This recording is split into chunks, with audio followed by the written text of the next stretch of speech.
Hello students, आज का बहुत इंपॉर्टेंट वीडियो हर वो स्टूडेंट के लिए है जो कलकत्ता यूनिवर्सिटी से पढ़ रहे हो। जिनका रजिस्ट्रेशन कलकत्ता यूनिवर्सिटी से हुआ है उनका रजिस्ट्रेशन कलकत्ता यूनिवर्सिटी कैंसिल कर सकती है। हाँ बाबू, कलकत्ता यूनिवर्सिटी आप लोगों का रजिस्ट्रेशन कैंसिल कर सकती है।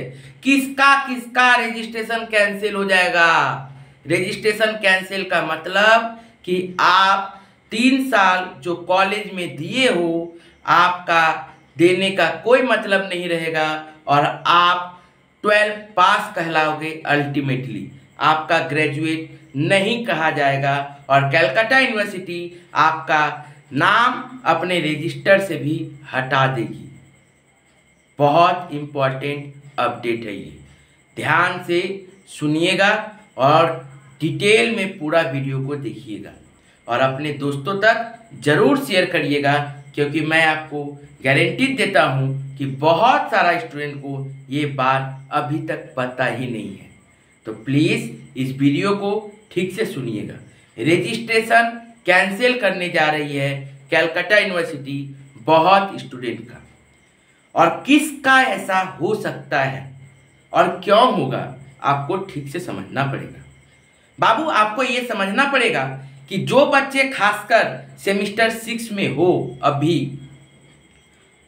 और जिनका सप्ली लगा हुआ है, चाहे वो सेमेस्टर 5 में हो या फिर सेमेस्टर 4 में हो। सेमेस्टर 3 तक तो सप्ली नहीं होगा, सेमेस्टर 4 और सेमेस्टर 5 ये दोनों में से किसी एक में सप्ली या फिर दोनों में सप्ली लगा हो और आने वाला जो एग्ज़ाम आप लोग दे रहे हो सेमेस्टर 6 का, उस एग्ज़ाम में भी यदि सप्ली लग गया तो आप लोगों का क्या होगा?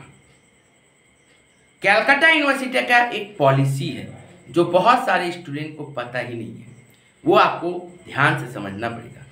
कलकत्ता यूनिवर्सिटी जब न्यू सिलेबस लाई थी, सीबीएसई सिस्टम लाई थी, उसी सिस्टम में बोला गया कि हर वो स्टूडेंट जो सीयू के अंदर में रजिस्टर्ड होंगे, जो ग्रेजुएट कोर्स 3 साल का है, वो स्टूडेंट को 5 साल के अंदर में 5 इयर्स के अंदर में उनको पास करना पड़ेगा। 5 साल के अंदर में उनको पास करना पड़ेगा सारा सेमेस्टर, सेमेस्टर 1 से लेकर सेमेस्टर 6 तक। ये सारा सेमेस्टर, सेमेस्टर 1 से लेकर सेमेस्टर 6 तक सारा सेमेस्टर 5 साल के अंदर में आपको पास कर लेना है। बहुत सारे स्टूडेंट का सप्ली लगा हुआ है। सप्ली लगा हुआ है तो बहुत सारे स्टूडेंट ये सोचते हैं कि अभी इस साल नहीं देंगे, अगला साल देंगे। प्रेशर हो जा रहा है, नहीं पढ़ पाए, अगला साल देंगे, ऐसा भी सोचते हैं। और कुछ देते हैं तो ठीक से देते नहीं है। बाबू, आप लोगों के लिए बहुत खराब है, चाहे वो सेमेस्टर 4 हो या फिर सेमेस्टर 6 हो, खासकर ये दोनों के लिए। उनका यदि सप्ली लगा हुआ है सेमेस्टर 2 या फिर 3 में और सेमेस्टर 6 वालों का यदि लगा हुआ है सेमेस्टर 4 या फिर 5 में, तो आप लोगों को सतर्क हो जाना है, क्योंकि आप लोगों का रजिस्ट्रेशन कलकत्ता यूनिवर्सिटी कैंसिल कर सकती है। क्यों कैंसिल होगा, ध्यान से समझिएगा। कलकत्ता यूनिवर्सिटी ने कहा है कि 5 साल के अंदर में आपका रजिस्ट्रेशन कैंसिल कर देंगे हम, यदि आप 5 साल के अंदर में पास नहीं करते हो। 5 साल के बाद यदि आप पास नहीं कर पाते हो तो आपका रजिस्ट्रेशन कलकत्ता यूनिवर्सिटी कैंसिल कर देगी। ठीक है, उसके बाद उसका प्रोसेस हो सकता है कि आपको री रजिस्ट्रेशन कराना पड़े, लेकिन 5 साल के अंदर में यदि आप पास नहीं होते हो तो कलकत्ता यूनिवर्सिटी डायरेक्ट नाम आपका काट देगी। ठीक है, ये बहुत इंपॉर्टेंट है बाबू। तो प्लीज आप लोगों का यदि सप्ली लगा हुआ है तो सप्ली आप लोग टाइम के अंदर में कंप्लीट कर लीजिए। मीन्स यदि सेमेस्टर 6 के कोई स्टूडेंट हो तो याद रखिएगा जून 2025 तक, जून 2025 तक आप लोगों के पास टाइम है। जून 2025 तक यदि आप लोग कंप्लीट नहीं कर पाते हो सारा सप्ली तो आपका रजिस्ट्रेशन कैंसिल हो जाएगा। ठीक है, और जो सेमेस्टर 4 में हो वो जून 2026 तक में कंप्लीट कर लेना पड़ेगा उनको सारा सब्जेक्ट पास, एक भी सप्ली नहीं रहना चाहिए, तभी उनको कलकत्ता यूनिवर्सिटी डिग्री देगी। नहीं तो 5 साल के अंदर में यदि वो पास नहीं हो पाते हैं तो उनका रजिस्ट्रेशन कैंसिल कर दिया जाएगा। आया बात समझ में क्या कहना चाहा मैंने? तो प्लीज अच्छा से करिएगा। उसके बाद ऑनर्स डिग्री भी कट सकता है। बहुतों स्टूडेंट का ऐसा भी होता है कि ऑनर्स डिग्री भी कट सकता है। तो ऑनर्स डिग्री किसका कट सकता है यह भी आपको जानना पड़ेगा, यह भी आपको क्लियर समझना पड़ेगा। बाबू ऑनर्स डिग्री के लिए याद रखिएगा, जो बच्चे ऑनर्स लेके पढ़ रहे हो, जो बच्चे ऑनर्स लेके पढ़ रहे हो, उन बच्चों का हर सब्जेक्ट में सेमेस्टर 1 से लेकर सेमेस्टर 6 तक, सेमेस्टर 1 से लेकर सेमेस्टर 6 तक याद रखिएगा, हर सब्जेक्ट में 30% करके मार्क्स रहना चाहिए। टोटल 30% मतलब 100 में 30 नंबर रहना चाहिए।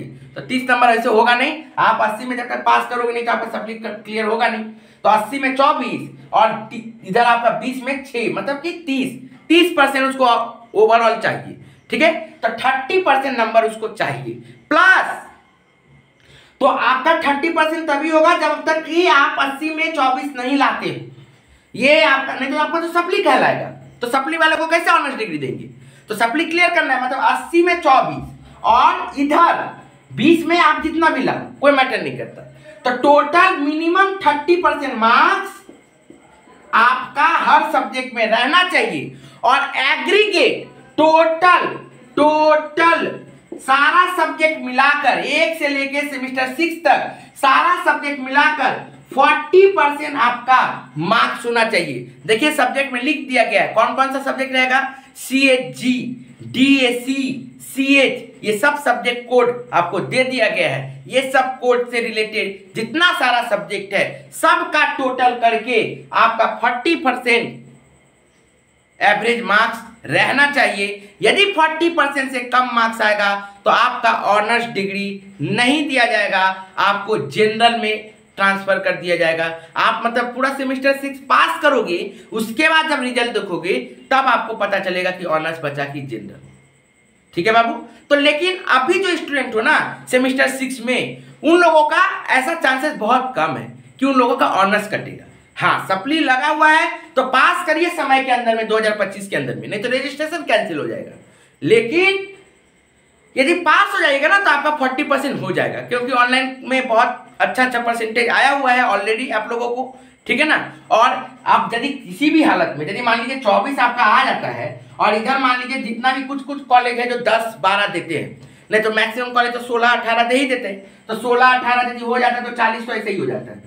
और यदि मान लीजिए 12 नंबर करके या फिर 10 ही नंबर करके यदि दे रहे हैं तो 34 ही होता, चलिए मानते हैं। लेकिन आप लोगों का सेमेस्टर 1, 2, 3 का मार्क्स इतना इंक्रीज किया हुआ है, ठीक है ना, कि आपको यहाँ पे कोई इफेक्ट पड़ेगा नहीं, आप लोगों का हो जाएगा। लेकिन रजिस्ट्रेशन कैंसिल का बाद बाबू आप लोग के ऊपर ही लागू होने वाला है, सेमेस्टर 6 वाले लोग के ऊपर ही ज्यादा, क्योंकि लोगों को पता नहीं है बाबू। ये CBCS सिस्टम जब लागू हुआ था ना उसी समय से ये बता दिया गया था। लेकिन उसके बाद पहला एग्जाम 2020 में सेमेस्टर 6 कंप्लीट हुआ, लेकिन उसमें भी प्रॉब्लम यह हुआ कि उसके बाद उस सेमेस्टर 6 वाले जो 2020 में दिए थे उन लोगों का बहुत में सप्ली था। सेमेस्टर 5 में था, सेमेस्टर 4 में था, सेमेस्टर 3 में था, सेमेस्टर 2 में था, बहुत जगह सप्ली था। आप ही लोग सिर्फ नहीं हो, वो लोग भी थे। लेकिन प्रॉब्लम ये हुआ ना कि ऑनलाइन एग्जाम आने के कारण जिनका सप्ली था सबका क्लियर होते चला गया, तो 5 साल के अंदर में पास हो गए। फिर 2021 में जिनका सेमेस्टर 6 था तो वो लोग भी ऑलरेडी एग्जाम दे रहे थे ऑनलाइन, और एग्जाम देते गए ऑनलाइन में, तो सारा जितना सेमेस्टर था सब जिसमें सप्ली खाए हुए थे वो वाला भी, और जो सप्ली में जो सब्जेक्ट बचा हुआ था जो सेमेस्टर वो भी ऑनलाइन में ही दे दिए, तो उनका भी खत्म हो गया। लेकिन 2022 में जो एग्जाम दिए, तो 2022 में जो एग्जाम दिए सेमेस्टर 6 का, तो वो भी एक सेमेस्टर दिए। सेमेस्टर 1 वो लोग दिए थे ऑफलाइन में, बाकी तो सारा सब सेमेस्टर दिए ऑनलाइन में ही, ठीक है ना। सिर्फ सेमेस्टर 6 फिर वो दिया ऑफलाइन में, तो उनका यदि सप्ली लगा भी तो सिर्फ सेमेस्टर 6 में लगा होगा। ऐसे भी पिछला साल बहुत अच्छा रिजल्ट हुआ था, कुछ स्टूडेंट का सप्ली लगा, तो वो इस साल निकाल ही लेंगे एक सब्जेक्ट का, अगला साल निकाल लेंगे, तो उनका भी होने का चांसेस है। चलिए उनका भी मतलब रजिस्ट्रेशन कैंसिल नहीं होने का चांसेस है। लेकिन आप लोगों के लिए आप लोग 3 एग्जाम ऑफलाइन दे रहे हो, सेमेस्टर 4, सेमेस्टर 5, सेमेस्टर 6, और 3 ही एग्जाम में आप लोगों को पता चल गया कि आप लोगों का क्या सिचुएशन है। सोचिए यदि 6 एग्जाम आप लोगों को ऑफलाइन देना होता कैलकाटा यूनिवर्सिटी के अंदर में, तो कितना सप्ली रहता और कितना खराब सिचुएशन हो जाता है ये 5 ईयर वाला। तो बाबू, तो जो बच्चे अभी सेमेस्टर 4 में है और सेमेस्टर 2 में है, उनको कितना सतर्क रहना है ये आप समझिए। और उन लोगों को जो आप लोग सीनियर हो, आप लोग जरूर, हो सकता है सेमेस्टर 4 सेमेस्टर 2 वाले यदि वीडियो नहीं देखें तो प्लीज आप उन लोगों तक जरूर ये आगाह कर दीजिएगा कि ऐसा है बाबू, समझ जाओ अभी से। तो आप लोगों को जो भी सप्ली है प्लीज जून 2025 के अंदर में कंप्लीट कर लीजिएगा, नहीं तो प्रॉब्लम है आप लोगों का, रजिस्ट्रेशन कैंसिल हो जाएगा। अच्छा, मैंने क्या बोला, 40% मिनिमम होगा तभी ऑनर्स डिग्री मिलेगा, और आप लोगों का सिचुएशन में हो जाएगा। इसके बाद जो सेमेस्टर 4 सेमेस्टर 2 वाले रहेंगे, हो सकता है उनका खराब हो। तो लेकिन बाबू ऐसा भी कुछ नहीं है, याद रखिएगा। यदि कलकत्ता यूनिवर्सिटी अपना नोटिफिकेशन में यह भी दी है कि जो स्टूडेंट अपना मार्क्स अच्छा करना चाहते हैं, परफॉर्मेंस यदि अपना बेटर करना चाहते हैं, बेटर परफॉर्मेंस, तो वो री एग्जाम दे सकते हैं, फिर से एग्जाम दे सकते हैं, लेकिन वही 5 साल के ड्यूरेशन के अंदर ही, वो 6ठा 7वां नहीं जा सकता। समझ रहे हो क्या बोले? वही 5 साल के अंदर, मतलब 2025 के अंदर तक ही, यदि मान लीजिए सेमेस्टर 6 का कोई स्टूडेंट है, वो सेमेस्टर 5 पास हो गया सारा सब्जेक्ट में, सेमेस्टर 6 भी पास हो गया सारा सब्जेक्ट में, लेकिन जैसे तैसे 24 ला के पास हुआ, तो वो एग्जाम दे सकता है, क्योंकि उसके पास 2025 तक टाइम है। लेकिन याद रखिएगा, आपके पास 2025 तक टाइम है, तो आप सेमेस्टर 5 का एग्जाम दे सकते हो फिर से, सेमेस्टर 6 का एग्जाम दे सकते हो फिर से, या फिर दोनों एग्जाम दे सकते हो फिर से, लेकिन 2025 के अंदर में ही आपको पास कर लेना पड़ेगा। ठीक है ना? तो ये आपको अच्छा से समझना पड़ेगा। तो यदि आपका परफॉर्मेंस खराब है, यदि आप अच्छा और परफॉर्मेंस करना चाहते हो, तो आप री एग्जाम दे सकते हो, सिर्फ सेमेस्टर 5 और सेमेस्टर 6 का। सेमेस्टर 4 तक का कोई री एग्जामिनेशन नहीं है। सेमेस्टर 5 और सेमेस्टर 6 का री एग्जाम आप दोबारा दे सकते हो। काहे के लिए? अपना परसेंटेज को ठीक करने के लिए। ठीक है? ये आप लोगों के साथ इंफॉर्मेशन, बहुत ज़्यादा इंफॉर्मेशन, बहुत ज़रूरी इंफॉर्मेशन था बताना, तो प्लीज़ अपने दोस्तों तक जरूर शेयर कर दीजिएगा। ठीक है ना? जो नहीं पता है जिनको, और आप लोग भी सतर्क हो जाइए। ठीक है? उसके बाद मैं डिटेल में अलग अलग करके भी वीडियो बनाऊंगा, रजिस्ट्रेशन कैंसिल का, ऑनर्स डिग्री का, री एग्जाम का, अलग अलग करके भी मैं वीडियो बनाऊंगा। ये पूरा वीडियो को अच्छा से सुनिए और समझिए। मैं पूरा नोटिफिकेशन आपको दिखाते गया हूँ स्क्रीन पे, उसको भी ध्यान से देखना है, प्रूफ के साथ मैं बताता हूँ। ठीक है? Thank you.